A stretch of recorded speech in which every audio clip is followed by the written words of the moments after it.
அடுத்தவங்களுடைய ஹக்கண்டா, அடுத்தவங்களுடைய உரிமைண்டா, அது பைசாவா இருந்தா கூட அது வீண் போகக்கூடாது. பொருளாதாரத்திலே அடுத்தவர்களுடைய ஹக்கை, அடுத்தவர்களுடைய உரிமையை நாம் பேணுவது அல்லாஹ்விற்கு மிக பிடித்த அமல்.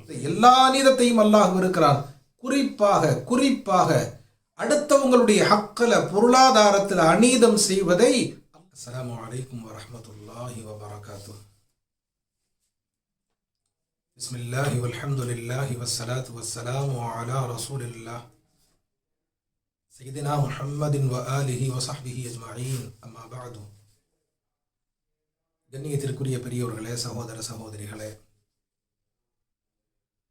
நபிகள் நாயகம் ஸல்லல்லாஹு அலைஹி வஸல்லம் அவர்கள் சொன்னார்கள், முன்னொரு காலத்திலே 3 நண்பர்கள் இணைந்து பயணம் செய்து கொண்டிருந்தார்கள்.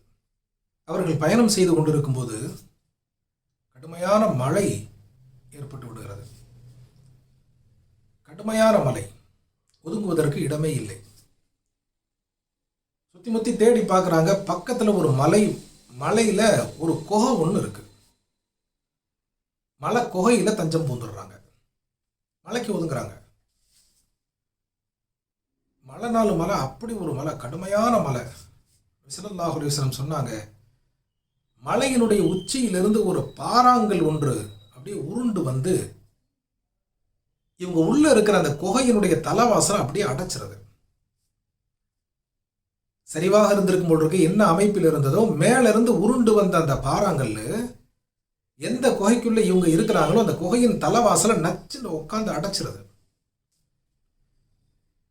3 பேர் முடிஞ்ச வரைக்கும் முயற்சி பண்ணி பார்க்குறாங்க, தள்ளுறாங்க, உருட்டுறாங்க, ஒன்றும் முடியல. அந்த வாசல் அடைக்கப்பட்டு விட்டது. வெளிச்சம் இல்லை. முடிஞ்ச வரைக்கும் முயற்சி பண்ணி பார்த்துட்டு கடைசியா இனி மவுத்து தான், தப்பிக்க முடியாது, வெளியில வர்றதுக்கு வழி இல்லை அப்படின்னு சொல்லி யோசிச்சுக்கிட்டு இருக்கும்போது அதில் ஒருத்தர் சொன்னாரு, நாம் நமது வாழ்விலே அல்லாஹ்விற்காக மட்டும் என்று நாம் செய்திருப்போமே, அந்த மாதிரி நல்லமல்களில் ஏதாவது ஒன்றை அல்லாஹ்வின் முன்னாலே எடுத்து வச்சு அதன் பரக்கத்தால் நம்ம அல்லாஹ்ட்ட உதவி கேட்கலாம், அல்லாஹ் நமக்கு உதவுவான்னு சொல்லி 3 பேர் ஐடியா பண்ணி ஒவ்வொருவரும் தன்னுடைய வாழ்விலே நிகழ்ந்த அரிதான அல்லாஹ்விற்காகவே அவர்கள் செய்த ரொம்ப முக்கியமான ஒரு செயலை சொல்லி துவா செய்கிறாங்க. அதில் 3ஆவதா ஒருத்தர் இந்த துவாவை செய்கிறார். என்ன கேட்குறாருன்னா, அல்லாஹ்வே, ஒரு முறை என்கிட்ட வேலை செய்யறதுக்காக ஒரு வேலைக்காரர் வந்திருந்தார்.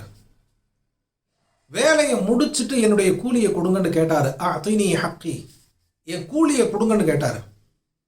நான் கொடுத்தேன். அவர் அதை வாங்காம புறக்கணிச்சுட்டு போயிட்டார். ஏனோ கூலி பத்தலன்னு நினைச்சாரோ, வேற என்ன காரணமோ, இவர்களுக்குள் வாக்குவாதம் வந்ததோ என்னென்ன தெரியல, அந்த கூலியை வாங்காம வேணாம்னு விட்டுட்டு போயிட்டார். நான் அவருடைய கூலியை என்னுடைய வியாபாரத்திலே முதலீடு செய்து வளர்த்தா ஒரு கட்டத்தில் பெரிய மாட்டு தொழுவாகவும் அதை மேய்க்கும் மேய்ப்பாளனாகவும், ஒரு மாட்டு தொழுவு மேய்க்கிற கூலிக்காரனோட தொழுவாக மாறி நிற்குது அவருடைய கூலி.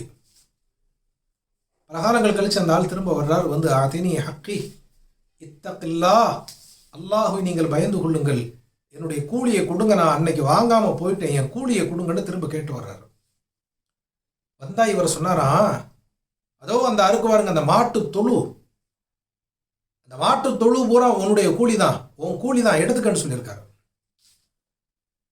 ஒரு நாள் கூலியை கேட்க வந்தவருக்கு ஒரு பெரிய மாட்டு தொழுவை திரண்ட சொத்தை காட்டி இது பூரா உன்னது தான், எடுத்துக்கன்னு சொன்ன உடனே அவர் கிண்டல் பண்றதா நினைச்சுக்கிட்டு, இத்தகில்லா வலா தஹ்ஸிபி, அல்லாஹ்வை பயந்து கொள்ளுங்கள், என்னை கிண்டல் பண்ணாதீங்க, நான் கேட்டு வந்தது என் கூலி தான், என்னுடைய ஒரு நாள் கூலியை கொடுங்கன்னு கேட்டார். அப்புறம் தான் இவர், இல்லப்பா, நீ அன்னைக்கு உன் கூலியை வாங்காம போயிட்ட, அந்த கூலியை என்னுடைய வியாபாரத்தில் முதலீடு செய்து வளர்த்தேன், உன் கூலி இன்னைக்கு இவ்வளோ பெரிய சொத்தா வளர்ந்து நிற்குது அப்படின்னு சொன்ன உடனே இந்த கூலிக்காரர் ரொம்ப சந்தோஷமா அதை அப்படியே ஓட்டிட்டு போனாரு. அல்லாஹ்வே, இந்த செயலை நான் உனக்காக செய்திருந்தால் இந்த கஷ்டத்திலிருந்து எங்களுக்கு விடுதலை கொடு, எங்களை காப்பாத்து அப்படின்னு சொல்லி இதை முன்வைத்து 3ஆவதாக இவர் துவா செய்கிறார். ஸல்லல்லாஹு அலைஹி வஸல்லம் சொன்னாங்க, முழுதாக அந்த வாயில் திறக்கப்பட்டது, அந்த பாறை கீழே உருண்டு போயிருச்சு, சலாமத்தா 3 பேரும் மீண்டு வந்தாங்க அப்படின்னு சொல்றாங்க. இந்த ஹதீஸை எதற்காக சொன்னேன்னா, பொருளாதாரத்திலே அடுத்தவர்களுடைய ஹக்கை, அடுத்தவர்களுடைய உரிமையை நாம் பேணுவது அல்லாஹ்விற்கு மிக பிடித்த அமல். சின்ன தொகையா இருக்கலாம், அடுத்தவங்களுடைய ஹக்கண்டா, அடுத்தவங்களுடைய உரிமைண்டா, அது பைசாவா இருந்தா கூட அது வீண் போகக்கூடாது. அல்லாஹ் அதை மிகவும் நேசிக்கிறான். அடுத்தவங்களுக்கு பொருளாதாரத்தில் அநீதம் செய்வதை, எல்லா அநீதத்தையும் அல்லாஹ் இருக்கிறான். குறிப்பாக அடுத்தவங்களுடைய ஹக்கல பொருளாதாரத்தில் அநீதம் செய்வதை அல்லாஹ் முற்றிலும் வெறுக்கிறான்.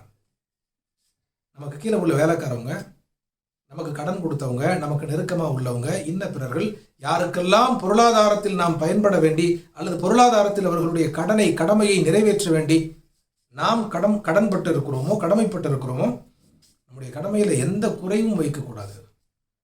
அல்லாஹ் ஜல்ல ஜலாலுஹு கடமையை பேணி நிறைவேற்றும் மக்களாக நம்மை ஆக்குவானாக. அல்ஹம்துலில்லாஹி ரப்பில் ஆலமீன். அஸ்ஸலாமு அலைக்கும் வரஹ்மத்துல்லாஹி வபரகாத்துஹு.